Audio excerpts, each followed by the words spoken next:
metros no adulto, mas era ainda infantil. No aniversário do Vasco da Gama, em agosto, não, teve um confronto contra a Academia Militar de Agulha Negras. Naquela época, em 76, a maioria dos atletas dentro do Vasco da Gama eram militares, a disciplina era militar, e eu aproveitei tudo isso, né? Me acharam como o talento da época, né? Então tive bons professores, então me botaram em 400, 800 metros e no confronto contra a Academia Militar me colocaram como minha primeira competição oficial dentro do Vasco, no amistoso contra a Academia. Eu fui o segundo lugar com 2 e 2 no 800 metros, um tempo, falamos, um milagre, né? Um atleta tão jovem com um tempo tão referente aos adultos, né? Quem ganhou foi um atleta super campeão Cosme dos Santos, não? Do Nascimento, um atleta já a nível nacional. E eu fui o segundo no 800 metros, ganhando de outros atletas adultos dentro do Vasco da Gama. Isso aí me impulsionou minha carreira. Então, depois do Vasco, você deve ter sido muito assediado para migrar para outro time, outro clube, outra equipe. Você do Vasco foi para onde? Do Vasco, eu fiquei 6 anos no Vasco da Gama.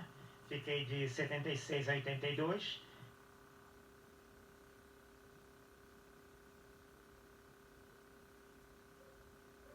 Retornei para o Clube de Regata Vasco da Gama. Nessa mesma época, a Universidade de Rio tinha me chamado para ir para os Estados Unidos, treinar, estudar, mas naquela época eu não entendia bem o que seria ter um diploma da Universidade Americana, só que eles me davam todo o suporte, só que não ia me pagar. Mas eu não entendia isso, né, a importância dessas coisas no meu futuro. Aí então fiquei no Vasco, no Flamengo, que iria me pagar, estava formando uma equipe nova. Naquela época quem comandava no país era a Gama Filho. Então nós fizemos uma equipe forte em 84 dentro do Clube de Regata do Flamengo. Beleza, então só resumindo, você teve a oportunidade de estudar nos Estados Unidos, em Houston? Na Universidade de Houston. E aí, como você era muito jovem, não entendia a importância que era você ganhar uma bolsa e também estudar numa universidade americana, e você precisava também do salário como atleta, né? Eu precisava, porque naquela época a gente se mantia, não, com o patrocínio que a gente tinha do clube, né? E depois o resultado ia nos dando mais qualidade nos patrocínios, não? Eu tive patrocínio do supermercado CD, tive patrocínio das casas pernambucanas, não? Tive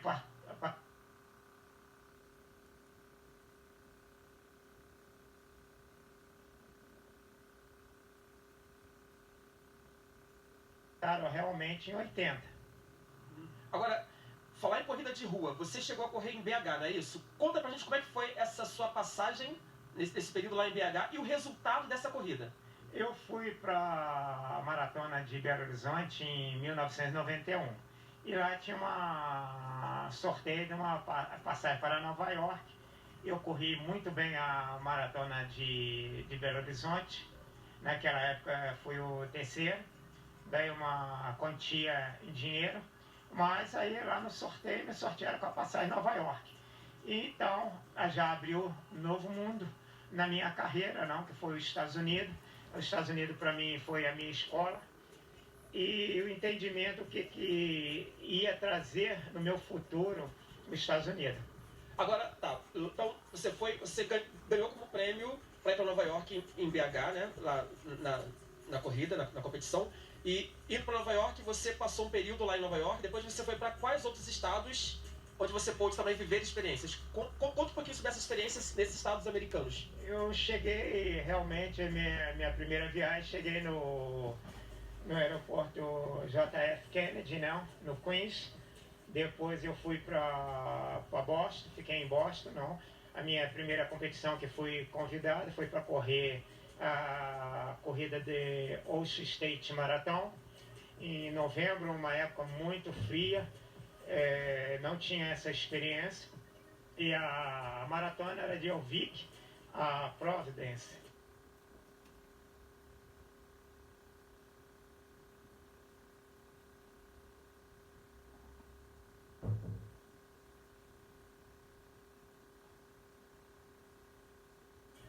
Agora, você passou por um estado, por um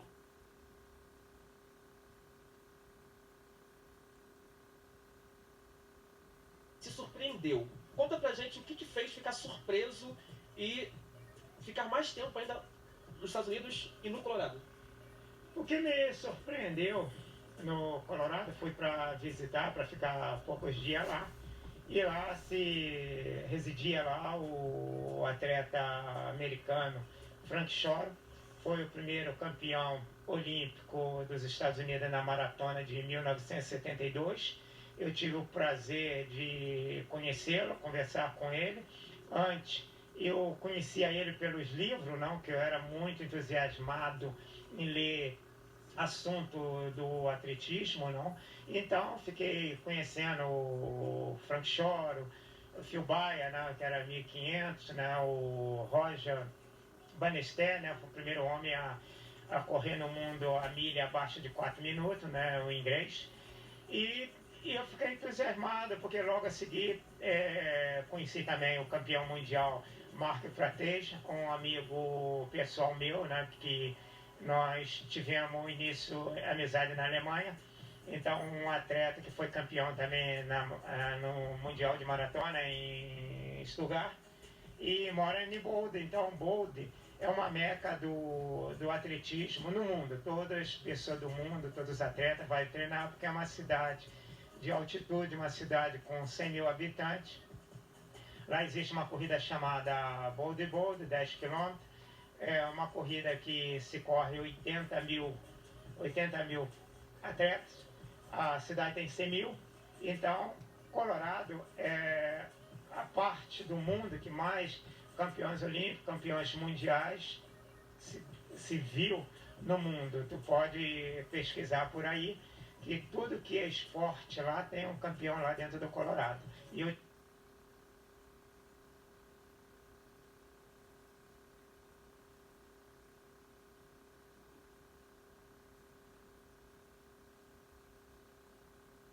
Por onde estudou? 7 anos, estudei 7 anos nos Estados Unidos, me formei como coach lá, me formei em inglês, mas assim, o Colorado assim para mim é uma escola para mim, não? E Boulder. Os Estados Unidos todo me tratou muito bem desde quando eu comecei em Nova York, Boston, Maryland, Virgínia, Norfolk. Todo lugar assim, eu tenho boas lembranças, boas experiências. Os americanos super amigos, não? Tenho amigos até hoje, a hora que for necessário. Eu também casei nos Estados Unidos em 2012, não? Então, dos Estados Unidos, vamos viajar para a Europa. É isso, galera. A gente vai agora para um breve break.